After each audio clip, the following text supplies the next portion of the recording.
Au cours d'une interview accordée à la presse, le député honoraire, cadre de l'UDPS et président-directeur général du groupe de presse La Tempête des Tropiques, Canal numérique télévision et Trinitas FM Alexis Mutandangoy Moana, a soutenu que l'Union sacrée est l'ensemble de tout ce qui oppose la vision du chef de l'État pour redresser les pays.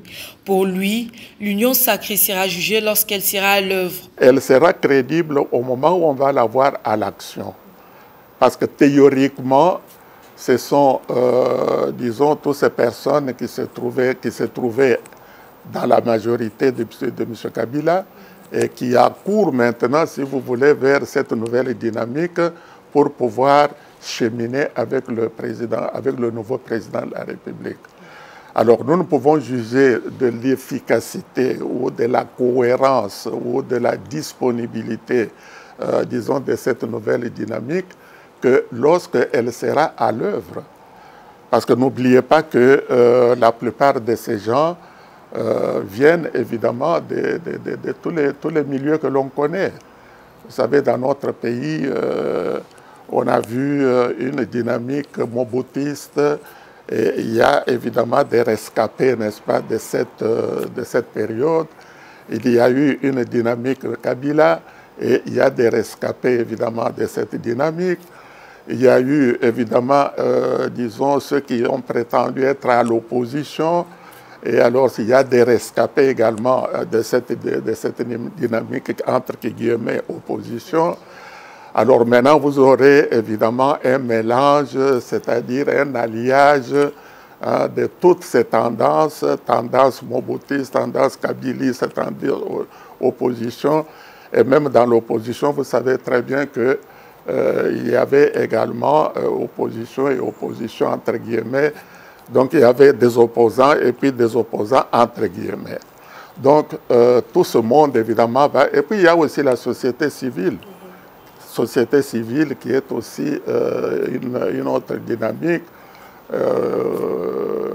On a vu des milieux religieux, des pasteurs, on a vu des personnes de la société civile, on a vu des indépendants.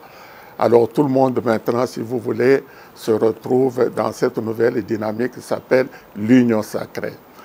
L'Union sacrée, bien sûr, je ne sais pas quel âge tu avais en 1990, lorsque on se battait avec la conférence nationale et tout ça, et puis l'Union sacrée qui a été créée à l'époque, eh bien, je peux vous assurer que nous en avons vu de toutes les couleurs.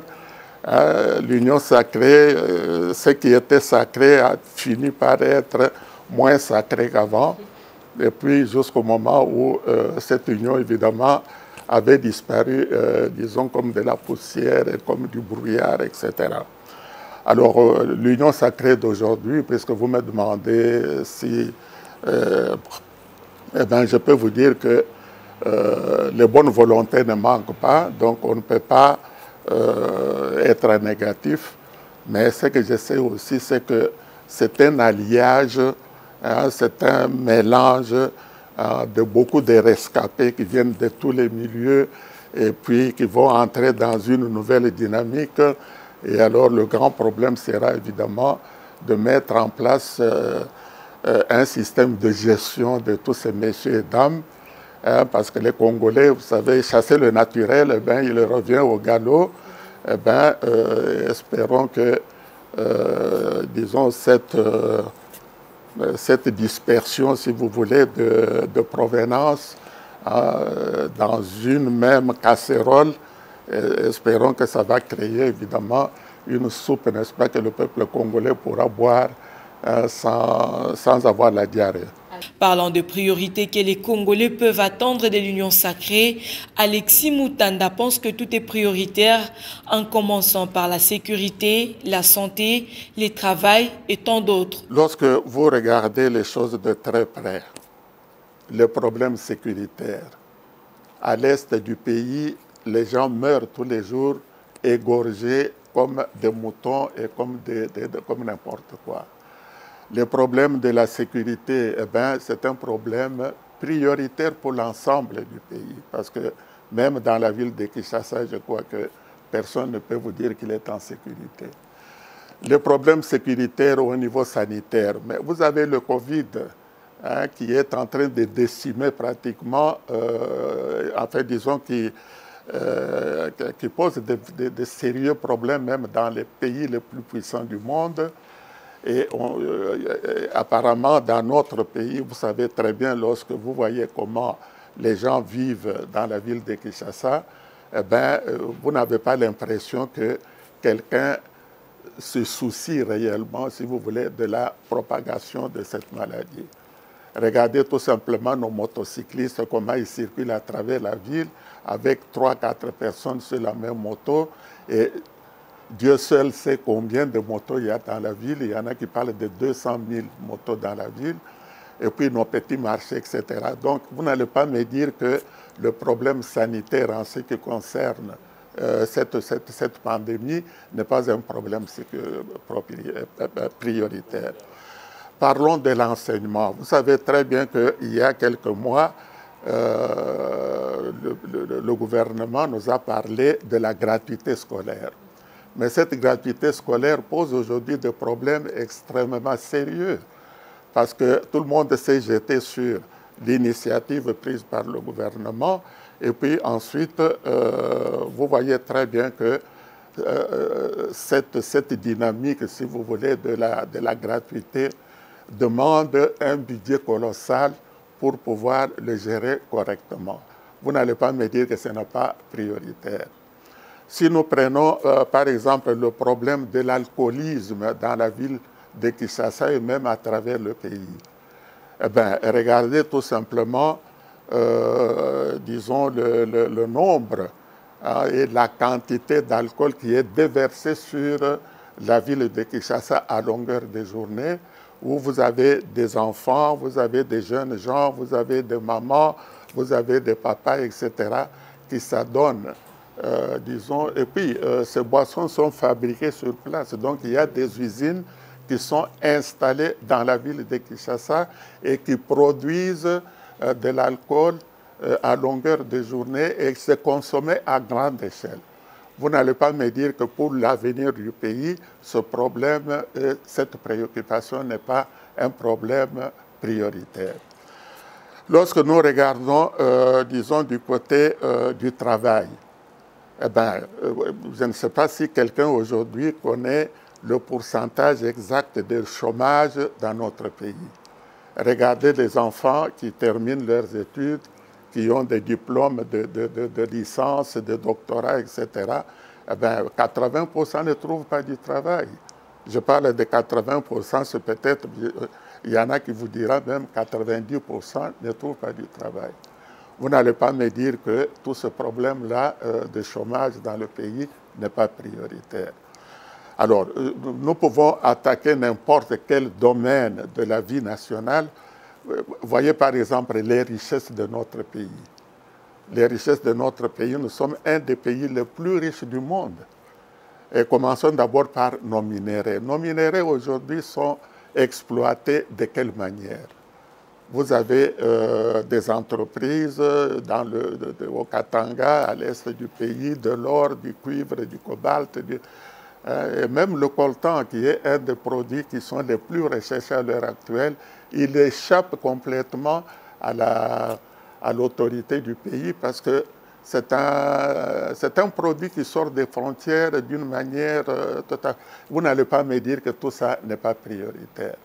Alors, qu'est-ce qui est prioritaire, qu'est-ce qui n'est pas prioritaire? Alors, le gouvernement qui va venir, il va commencer par où? Alors, c'est un problème très sérieux. Vous commencez par la sécurité. Il faut savoir qu'il y a le Covid. Vous attaquez le Covid, il faut savoir que du côté de l'enseignement. Et puis, le chômage, bon, tous ces chômeurs parce que quand quelqu'un est chômeur, il tourne en rond. Dans son quartier, il y a certainement des colonnes qui viennent les solliciter. Et puis après, il se met à boire du zododo ou bien à fumer du chikata, etc. Vous n'allez pas le condamner pour ça parce que ce pauvre homme, à longueur de journée, il tourne les pouces, il ne sait pas où donner la tête. Tout ça, ce sont des problèmes prioritaires. Alors, le gouvernement qui sera mis en place, et qui va sortir de l'union sacrée, parce que l'union sacrée, c'est quelque chose de sacré. Hein. Donc, il ne faut pas penser que c'est du n'importe quoi. Alors, ils doivent mettre toutes ces priorités sur la table et puis nous dire par où ils vont commencer. Je leur souhaite bonne chance. En ce qui concerne les ambitions des uns des autres qui affluent vers l'union sacrée, ce cadre de l'UDPS a souligné que cette union ne doit pas être une simple blanchisserie du fait que ceux qui viennent à l'union sacrée sont des rescapés de toutes les tendances qui doivent respecter cette nouvelle dynamique. Si vous regardez l'histoire de notre pays depuis 60 jusqu'à présent, donc 30 juin 1960, 30 juin 2020, ça fait 60 ans. Et 60 ans dans la vie d'un homme, c'est déjà beaucoup. Un homme de 60 ans, il est déjà père, il est grand-père et peut-être même arrière-grand-père. Et imaginez-vous qu'un pays qui a 60 ans qui continue à tourner en rond. Et le pays tourne en rond, pourquoi? Faites un peu l'analyse de la situation. C'est toujours à cause de nos dirigeants qui n'ont jamais cessé, si vous voulez, cette course au pouvoir dont vous parlez là. Alors, aujourd'hui, avec l'union sacrée qui va être mise en place, est-ce qu'on va dire que les Congolais qui se trouvent dans cette union sacrée se sont débarrassés de cette peau de malfaisance, n'est-ce pas, qui nous a foutus dans la merde depuis 60 ans? Parce qu'on dit toujours que si vous chassez le naturel, il revient au galop. Alors, ces messieurs et dames qui viennent, comme on l'a décrit tout à l'heure, de tous les milieux, qui viennent de la société civile, qui viennent des partis politiques, qui viennent de différentes écoles. Parce que Mobutu a créé une école. Il y a des gens qui sont sortis de cette école politique. Kabila a fait 20 ans, il a créé une école. Il y a des gens qui viennent de cette école. Et comme il y a des dénominateurs communs entre l'école de Mobutu et l'école de Kabila, eh bien, vous avez des dénominateurs communs, eh bien, ils arrivent à se mettre, si vous voulez, sur ces dénominateurs communs. Alors aujourd'hui, ils viennent dans cette blanchisserie qu'on appelle Union sacrée, nouvelle version. Alors espérons qu'il y aura peut-être, disons, du savon très parfumé qui va laver tout le monde et tout le monde sera parfumé. Auquel cas, évidemment, on va aboutir à ce que vous espérez, disons, de nous sortir. Mais ils doivent d'abord s'attaquer à tous ces problèmes qu'on vient d'énumérer tout à l'heure. Les problèmes sanitaires, les problèmes d'emploi, les problèmes d'enseignement, les problèmes Même notre sport national, vous savez, c'est aussi un problème. Parce qu'un grand pays comme le Congo, avec plus de 100 millions de gens, on devait avoir quand même une équipe solide qui puisse semer la terreur, si vous voulez, dans la région. Mais or, notre équipe est aussi médiocre que ceux qui la composent, etc.